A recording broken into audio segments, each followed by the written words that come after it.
Meskipun namanya sudah di kantongnya Bu Mega dalam memutuskan itu betul-betul sangat hati-hati,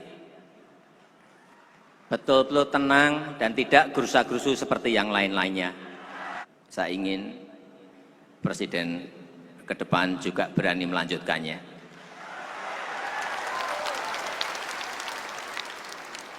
Tidak gampang ciut nyali, tidak gentar demi kepentingan bangsa, demi kepentingan negara.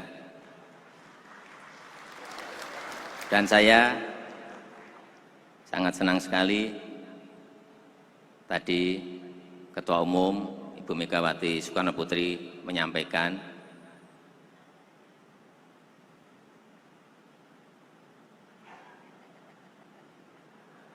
bahwa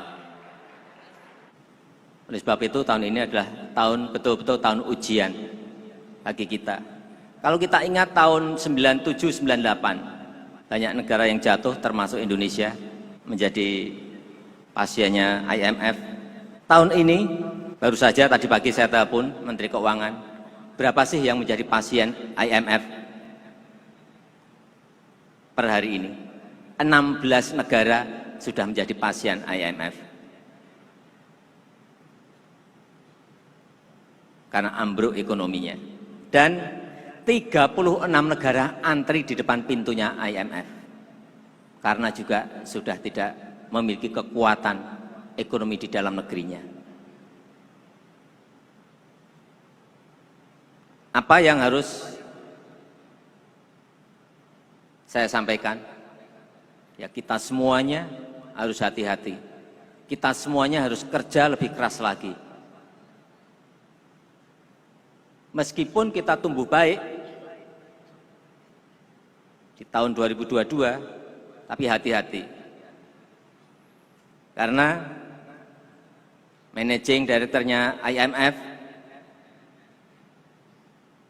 Kristalina Georgieva menyampaikan, tahun 2023, sepertiga ekonomi dunia diprediksi akan mengalami resesi. Dan untuk negara-negara yang tidak terkena resesi, ratusan juta penduduknya akan merasakan sedang dalam keadaan resesi. Oleh sebab itu, saya tidak menakut-nakuti. Tapi kita semuanya harus hati-hati dan waspada. Jangan keliru kebijakan, jangan keliru policy, sehingga membawa kita pada sebuah kekeliruan besar. Itu yang harus kita jaga bersama-sama. Dan sekali lagi, alhamdulillah Indonesia termasuk yang mampu bertahan sampai saat ini karena fondasi yang telah kita bangun. Fondasi yang telah kita bangun, yaitu infrastruktur untuk Indonesia maju. Dan strategi berikutnya adalah industrialisasi, hilirisasi. Ini yang sering saya sampaikan, bahwa pentingnya industrialisasi, pentingnya hilirisasi. Jangan sampai kita sudah lebih dari 400 tahun sejak company, sejak VOC kita masih mengirim bahan-bahan mentah kita, mengekspor bahan-bahan mentah kita keluar. Sehingga kita tidak mendapatkan nilai tambah apa-apa. Oleh sebab itu, beberapa aset-aset besar yang kita miliki seperti Freeport yang sudah 50 tahun dimiliki oleh Freeport McMoran dari Amerika, telah 3 tahun ini mayoritas telah kita miliki, yaitu 51,2%. Apa yang kita inginkan dari pengambil alihan ini adalah industrialisasi. Jangan sampai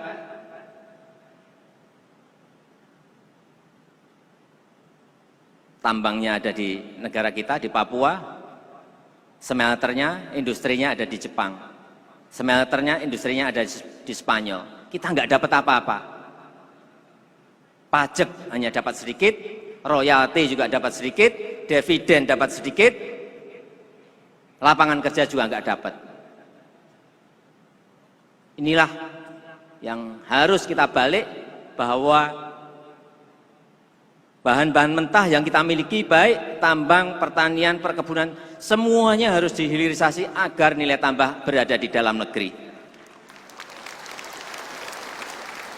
Dan saya senang, baru saja saya datang ke Grasberg di Freeport,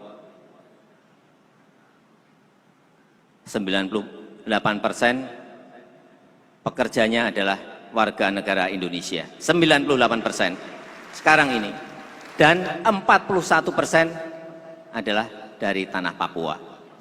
Ini yang luar biasa. Kemudian juga Blok Rokan,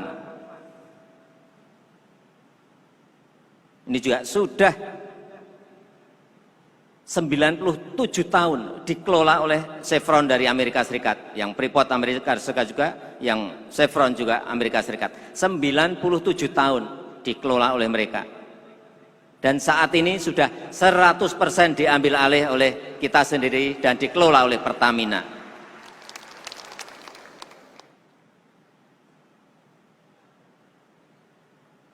Juga Blok Mahakam, setelah 43 tahun dikelola oleh Total INP dari Prancis, sekarang juga 100% dikelola oleh Pertamina.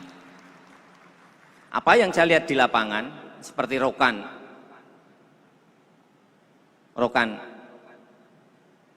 100% sekarang tenaga kerjanya semuanya dari Indonesia. Dan kemarin ada tambahan lagi 12.500 pekerja baru di Blok Rokan, karena kita ingin mengebor lebih banyak lagi sumur-sumur yang ada. Tetapi pekerjaan besar kita bukan ada di situ. Setelah menguasai ini, pekerjaan besar ke depan yang ingin kita lakukan adalah bagaimana membangun sebuah sistem besar agar yang namanya nikel, yang namanya boksit, yang namanya tembaga, yang namanya timah, itu betul-betul semuanya bisa terintegrasi dan bisa memproduksi barang jadi maupun setengah jadi yang memberikan nilai tambah yang sebesar-besarnya, utamanya lapangan kerja bagi rakyat. Nikel yang sudah kita stop 3 tahun yang lalu. Dulu waktu masih mentah kita ekspor tuh nilainya hanya per tahun hanya 17 triliun rupiah. Setelah kita stop 3 tahun ini, setahun bisa menghasilkan kurang lebih 360 triliun rupiah. Ini baru nikel. Boksit kemarin sudah kita umumkan di bulan Desember, stop juga mulai Juni 2023. Dan akan kita industrialisasikan, kita hilirisasikan di dalam negeri. Saya nggak tahu lompatannya, tapi perkiraan kita nanti dari kurang lebih 20 menjadi kurang lebih 60 sampai 70 triliun. Memang ini sebuah pekerjaan yang tidak mudah, mengintegrasikan tidak mudah, karena tambang tembaga ada di Papua, ada di Sumbawa, tambang nikel ada di Sulawesi, di Maluku Utara, di Maluku, dan tambang timah ada di Bangka Belitung, tambang boksit ada di Kalimantan Barat, ada di Bintan. Semuanya harus terintegrasi sehingga kita harapkan nantinya ini akan menjadi sebuah ekosistem bagi kendaraan listrik yang ke depan memberikan sebuah masa depan yang cerah, karena seluruh pasar negara-negara membutuhkan mobil listrik ini. Tetapi tentu saja tahapannya akan masuk ke baterai listrik terlebih dahulu. Saya hanya ingin memberikan sebuah bayangan bahwa yang tadi ekspor nikel dari 17 menjadi 360 triliun itu sebuah angka yang lompatan yang besar sekali. Tetapi apabila nanti menjadi sebuah ekosistem baterai dan ekosistem mobil listrik, itu akan memberikan nilai tambah ratusan kali. Bukan puluhan kali lagi, tapi ratusan kali. Problemnya adalah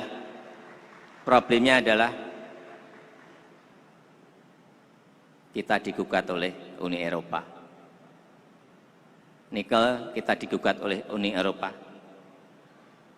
Dan sudah diputuskan kita kalah. Kita kalah. Tapi saya sampaikan kepada Bu Menteri Luar Negeri, jangan mundur. Karena inilah yang akan menjadi lompatan besar peradaban negara kita. Saya meyakini itu. Terus kita banding. Kalau banding nanti kalah, saya nggak tahu. Ada upaya apa lagi yang bisa kita lakukan. Tapi itulah sebuah perdagangan yang kadang-kadang menekan sebuah negara agar mereka ikut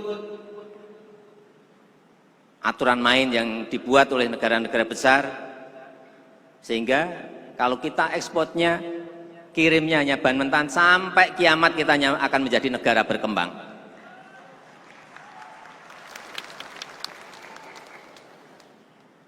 Kita semua ingat Bung Karno tahun 1965 menyampaikan, menolak ketergantungan pada imperialisme, memperluas kerjasama yang sederajat dan saling menguntungkan. Bung Karno tahun 1965 sudah menyampaikan itu.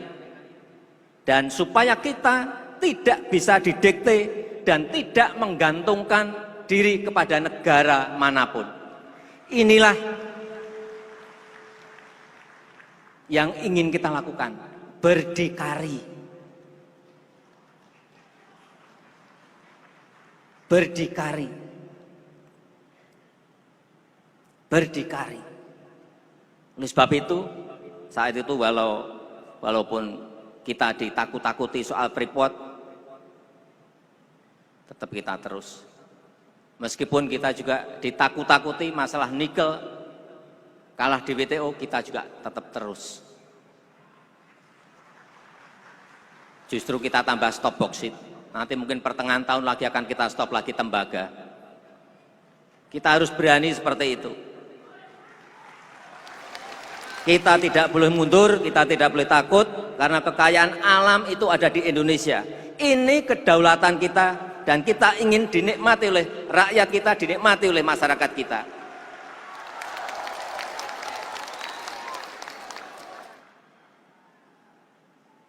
Sehingga waktu KTT ASEAN Uni Eropa, saya menyampaikan di dalam forum itu, karena yang menggugat Uni Eropa, pas kita ada KTT, waduh ini kesempatan. Saya menyampaikan, kemitraan itu harus setara. Dan tidak boleh ada pemaksaan. Tidak boleh negara manapun mendikte. Dan tidak boleh negara-negara maju itu merasa bahwa standar mereka lebih bagus dari standar negara kita. Kenapa ini terus saya ulang-ulang?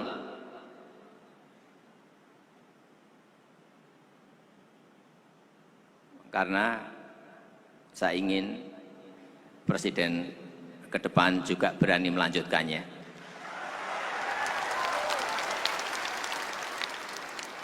Tidak gampang ciut nyali, tidak gentar, demi kepentingan bangsa, demi kepentingan negara. Dan saya sangat senang sekali tadi Ketua Umum Ibu Megawati Soekarno Putri menyampaikan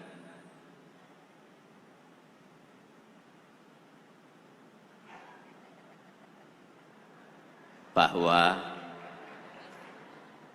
calonnya adalah dari kader sendiri.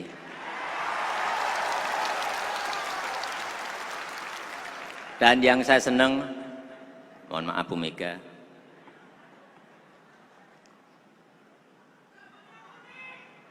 Bu Mega dalam memutuskan itu betul-betul sangat hati-hati,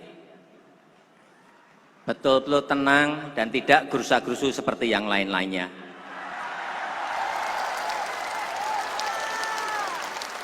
Didesak-desak dari manapun tidak goyah.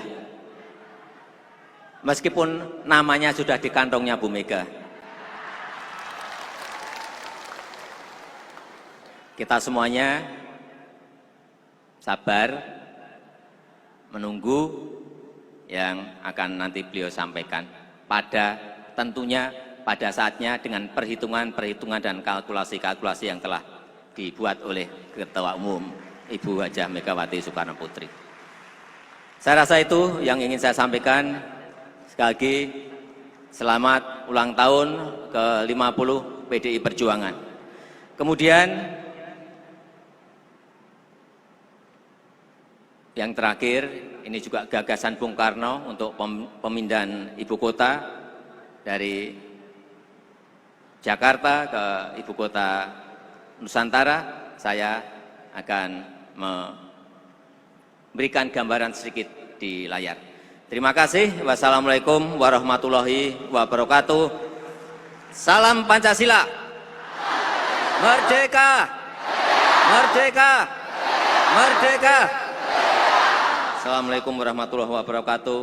Om Santi Santi Santi Om. Namo Buddhaya, salam kebajikan.